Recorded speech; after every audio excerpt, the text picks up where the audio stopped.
গভীর রাত, হঠাৎ ঘুমটা ভাঙার পরে দেখতে পারলেন আপনার মাথার কাছের জানালাটা খোলা এবং সেই জানালায় এসে বসে আছে একটি পেঁচা। এটা স্বাভাবিক সাইজের কোনো পেঁচা না। পেঁচাটার সাইজ হচ্ছে লম্বায় 3 থেকে 4 ফুট। আরও আশ্চর্যজনক বিষয় হচ্ছে পেঁচাটার মুখটা একদম পুরোপুরি মানুষের মুখের আকৃতির। কি ভয় পাবেন? নাকি আপনি আশ্চর্য হয়ে যাবেন যে এই অদ্ভুত প্রাণীটা আমার রুমে এলো কোত্থেকে? আর কোনো আওয়াজ ছাড়া, কোনো শব্দ ছাড়া আমার ঘুমটা কিভাবে ভেঙে গেল? আচ্ছা, মনে করুন হঠাৎ আপনার ভাই হারিয়ে গেল, তার সাথে কোনো যোগাযোগ নেই, তাকে খোঁজাখুঁজি করেও পেলেন না। অনেক থানা পুলিশ করলেন, স্টেশনে গেলেন, হাসপাতালে গেলেন, কোনো কিছুতেই পেলেন না। তারপর হঠাৎ একদিন সে আপনা আপনি বাসায় ফেরত এলো, কিন্তু আপনি বুঝতে পারলেন যেটা ফিরে এলো সেটা আসলে আপনার ভাই না, অন্য কিছু। ঠিক এমন কিছু উদ্ভট ঘটনা নিয়ে একটা বই লিখেছেন নাবিল মুহতাসিম ভাই, যার নাম অনাহুত। এই বইটা এবার বইমেলায় প্রকাশিত হয়েছে চিরকুট প্রকাশনী থেকে। বইটা মোটামুটি বেশ বড় সাইজেরই আছে, আপনারা দেখতে পাচ্ছেন।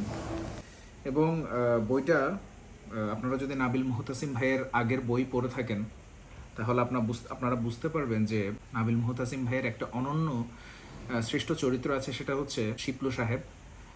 আর উনি পত্রিকায় লেখালেখি করেন। বইয়ের দৃশ্যপটটা আপনার মূলত 1980-র দশকের, যখন যোগাযোগ ব্যবস্থা এখনকার মতো আপডেট ছিল না।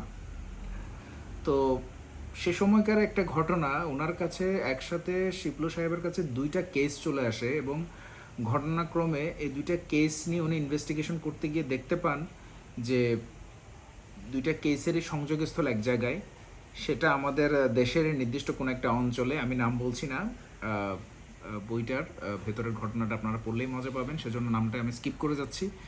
বাংলাদেশের কোনো একটা অঞ্চলের সীমান্ত উপকূলবর্তী এলাকা, এবং সীমান্ত পার হলেই কামরূপ কামাখ্যা নামের একটা মন্দির বা উপাসনালয়ের নাম হয়তো আপনারা শুনে থাকবেন ইতিমধ্যে, যেখানে গুপ্তবিদ্যা চর্চা করা হয়।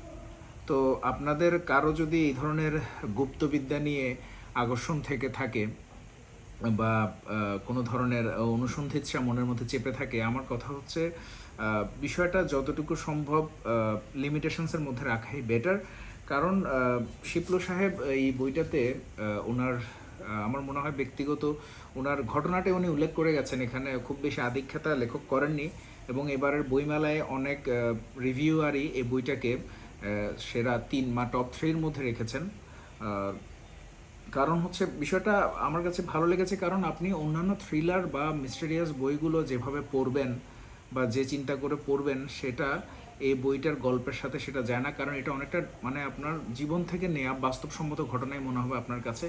ফিরে আসি সেই কথায়, যেখানে বলছিলাম যে কেন আপনি এই ধরনের নেগেটিভ এনার্জি নিয়ে বা গুপ্তবিদ্যা নিয়ে পড়াশোনাটাকে লিমিটেশনসের মধ্যে রাখবেন। কারণ এই বিষয়গুলো এতটাই ভয়ানক, যেটা শিপলু সাহেব ওনার একটা পেশেন্টের কাছে জানতে পেরেছিলেন যে উনি সেই পেশেন্ট বর্ডার পার হয়ে গিয়েছিল সেই কামরূপ কামাখ্যায় গুপ্তবিদ্যা চর্চার কেন্দ্রে, এবং সেটা অনেকটা ব্রিটিশ আমলের কথাই ধরেন, ব্রিটিশ আমলে।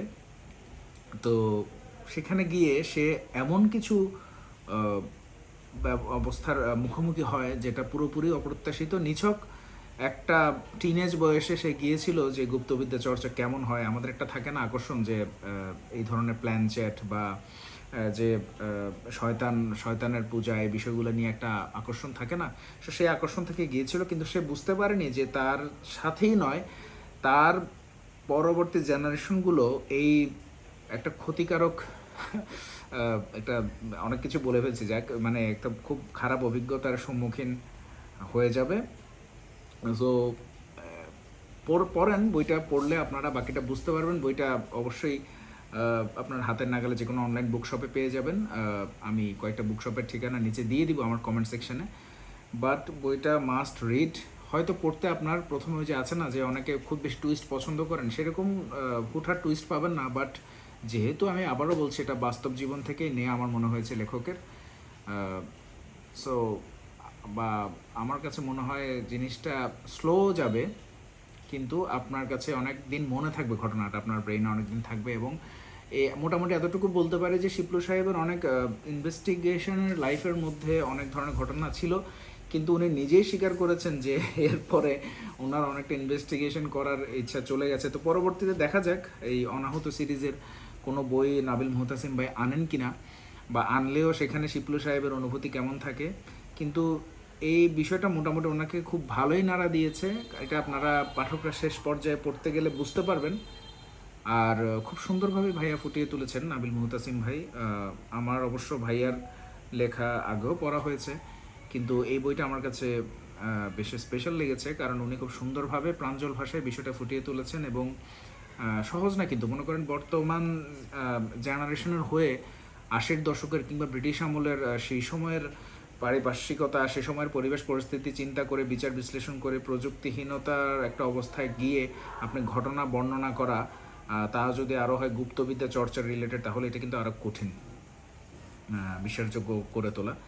সো ঘটনাক্রমে শিপলু সাহেব একজন নারী চরিত্র মোহিনীর সাথে পরিচিত হন, এবং কী ছিল সেই মোহিনীর ভূমিকায় গল্পের মধ্যে সেটা পড়ে ফেলেন।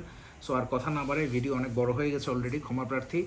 সো বইটা পড়ে ফেলেন, বইটা পড়ার পরে আপনার অনুভূতি জানাবেন অবশ্যই, আর কেমন লাগলো আশা করি নিঃসন্দেহে ভালো লাগবে। ধন্যবাদ, ভালো থাকবেন। আসসালামু আলাইকুম।